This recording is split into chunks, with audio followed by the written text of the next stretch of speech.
What's up, everyone? It's Mistic. Welcome to Mistic Reacts. Today I'm reacting to another video by TierZoo. Are direwolves going to become overpowered again? Now, I wasn't in the meta personally when direwolves were overpowered. I kind of joined, a little bit later because I am a bat, so I never really paid attention to the metas of the ground characters, species, options, so I don't really know all that much about direwolves or how they're returning to the meta. I guess this is the first time devs have unbanned a class because they didn't abandon dinosaurs or really any other extinct animals. So I am curious how the meta will react to that. And let's get into it. It's all over the news. Outside's modding community has successfully managed to mod the direwolf back into the game as a playable character again. While obviously this announcement generated a ton of discourse around the scientific and ethical implications of resurrecting extinct characters from previous balance patches, what I want to discuss is the potential impact this could have on the competitive metagame. Just how overpowered was the dire wolf back during the Ice Age, and where are they most likely to place on the tier list in the current meta? First, let's discuss the direwolf's base stats. The easiest way to do this is to compare them to the grey wolf. So the most obvious difference is their size, as they were on average a solid 40% larger than the grey wolf, which gave them a much higher HP stack. This allowed them to tank hits that would potentially one-shot a modern wolf, a necessity given how powerful their hunting targets were. Their power stat was also significantly higher, even greater than you'd expect based on their increased size alone. Their broader, heavier skulls granted them a dramatically stronger bite force, enough to easily crack a bone.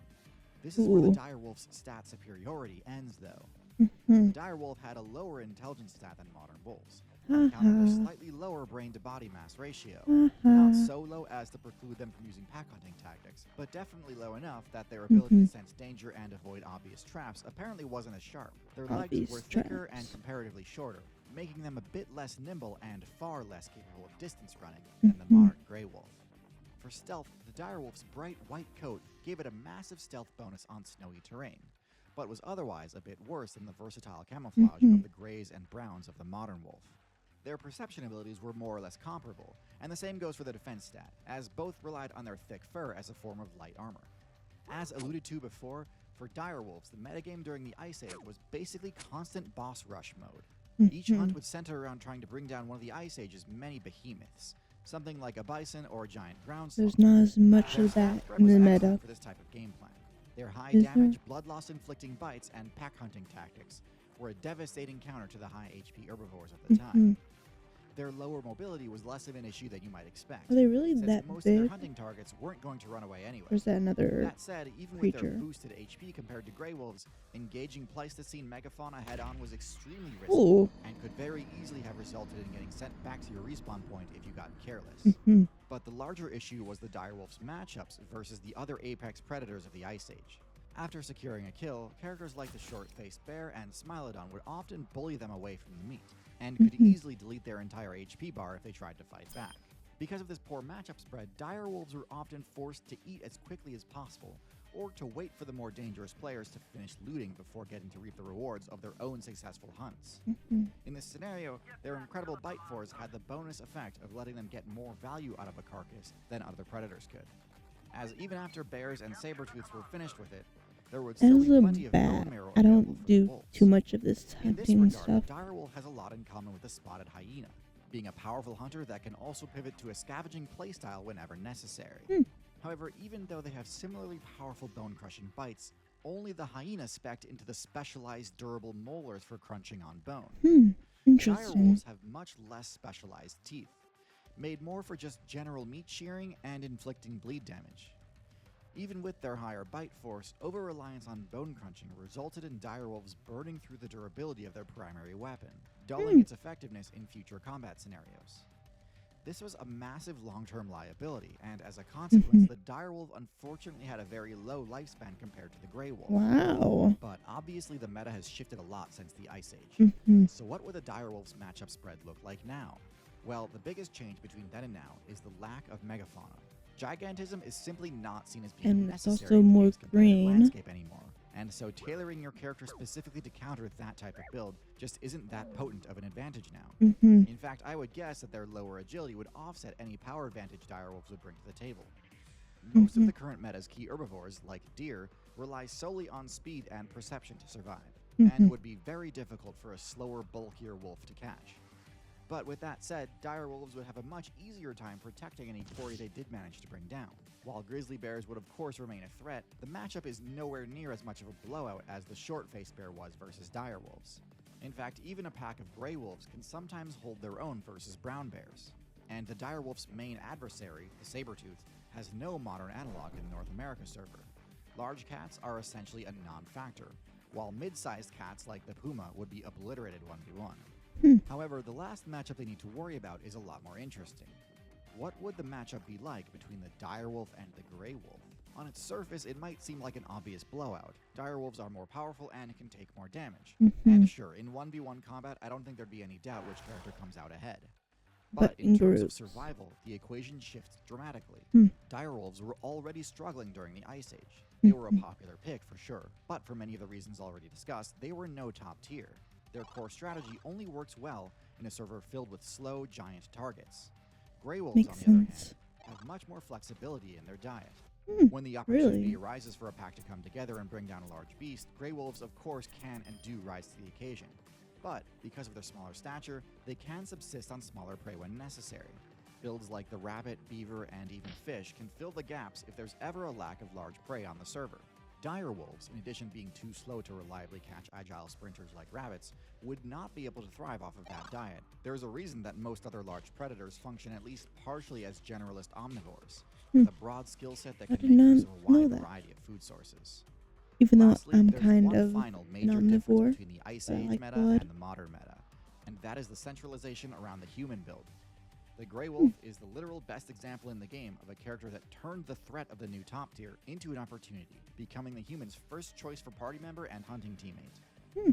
This is primarily due to the wolf's intelligence, exemplified by its ability to cooperate.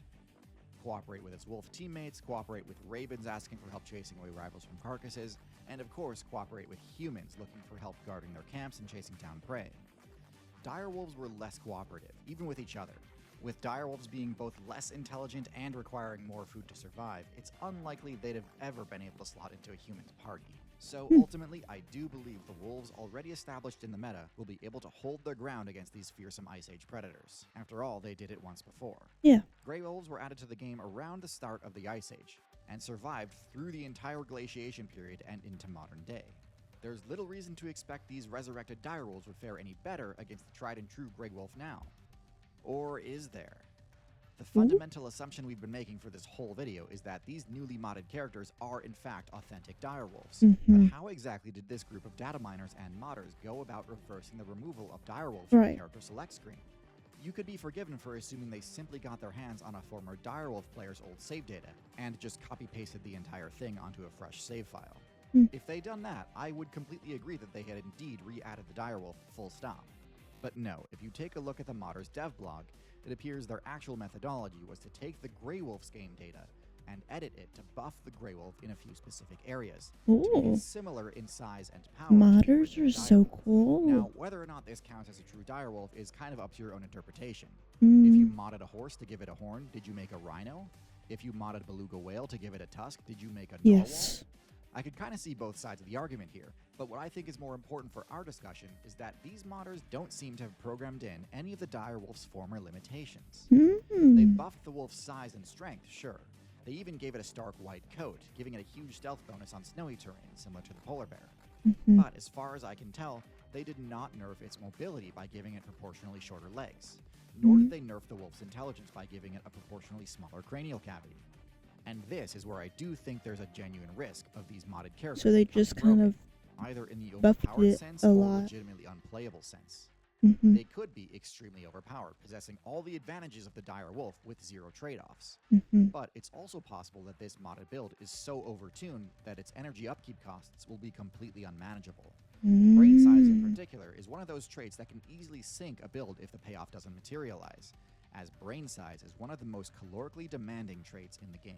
Really? The original direwolf player base already ran into this roadblock at the end of the Ice Age. This was without the increased energy needs of a larger brain. At the end of the Ice Age, the devs patched the game precisely to punish greedy, overtuned builds like this. And it was the compact efficiency of the gray wolf, coyote, and other small carnivores that kept them in the game while the direwolf faced extinction. Interesting. We may never know which of these extremes ends up I didn't being true, play as during the those modders times. have so far That's maintained that these knowledge. superwolves will only be playable on their private server, where presumably their massive energy demands will be met regardless of their viability. Anyway, there's still way too much we don't know about these modded superwolves for me to say for sure whether or not they're actually going to be overpowered. Only time will Even that tell bit about their until the increased next brain size is heavily patch. speculative. I don't actually know if the code they edited actually results in increased brain size. From what I can tell, it's at least indirectly tied to brain size, but without directly measuring these superwolves' brain sizes and metabolisms, it's impossible to say for sure. If you or anyone you know is a part of this modding community, I'd love to get in touch. They've been hinting at the possibility of doing something similar for the mammoth. So I'll try to keep you all updated on the I latest want modding to play as shenanigans. the mammoth Subscribe in so the you don't miss next it. game. Thanks again for watching, and as always, Make sure to check out him down below. If you had a choice, would you play as the direwolf or, keep playing as you are? I think I would still play as a bat for a while, but maybe I would switch to the mammoth if it ever came out. I think mammoths are pretty cool characters, but I do love the bat character. It has a soft spot in my heart. But let me know what you think down below. And until next time, bye bye.